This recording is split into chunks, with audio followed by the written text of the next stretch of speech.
მადლობა შეგასებისთვის.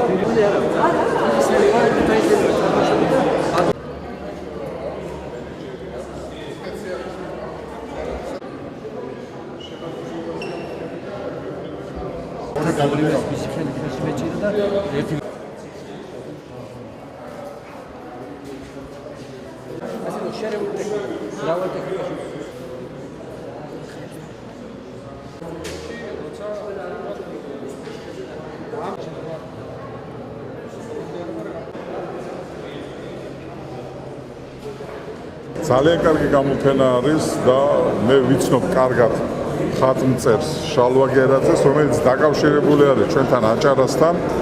მისი ხატები აქაც არის ჩვენთან აჭარაში, მაგალითად აჭარის ხმის ტაძარში არის დაბრძანებული მისი ხატი.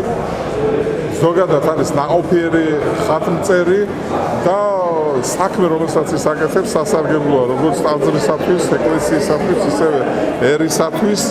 ასეთი გამოფენები ზოგადადერსა და ეკლესიას ერთმანეთთან აკავშირებს და ვფიქრობ, რომ ასეთი გამოფენები მრავალი უნდა მოეწყოს, განსაკუთრებით აქ ხატვის სახლში, სამხატვრო სკოლაში, სადაც არის კარგი ტრადიცია გამოფენების მოწყობისა. მე მინდა წარმატებები ვუსურვო როგორც ხატმწერს, ასევე ამ სასწავლებელს და ნაყოფიერი მოღვაწეს.